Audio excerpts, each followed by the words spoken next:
Mohakhali bus terminal রাজধানী থেকে উত্তরবঙ্গ ও ময়মনসিংহের দূরপাল্লার বাস চলাচলের মূল কেন্দ্র।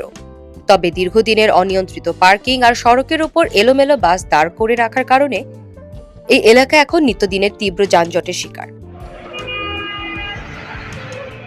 বিশেষ করে মূল সড়কের অর্ধেকের বেশি অংশ জুড়ে রাখা হয় দূরপাল্লার যানবাহন। এতে একদিকে যেমন মূল সড়কের প্রশস্ততা কমে যায়, অন্যদিকে টার্মিনাল থেকে বাস বের হওয়া ও ঢোকার সময় থমকে যায় আশেপাশের সব ধরনের যান চলাচল। ট্রাফিক পুলিশের দাবি, নির্দিষ্ট ধারণ ক্ষমতার চেয়ে বাসের সংখ্যা বেশি হওয়ায় পরিস্থিতি সামাল দেওয়া কঠিন হয়ে পড়ে। তবে যাত্রীদের অভিযোগ, সুনির্দিষ্ট তদারকি ও আইনি ব্যবস্থা না থাকায় এ ভোগান্তি থেকে মুক্তি মিলছে না।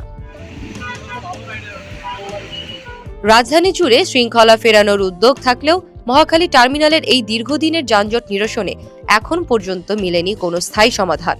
তবে প্রধানমন্ত্রী তারেক রহমান ঢাকার যানজট কমাতে শহরের বাইরে অতি দ্রুত স্থানান্তরের নির্দেশ দিয়েছেন। এই নির্দেশনা অতি দ্রুত কার্যকর হলে জনজীবনে ফিরবে শান্তি, এমনটাই প্রত্যাশা সাধারণ মানুষের।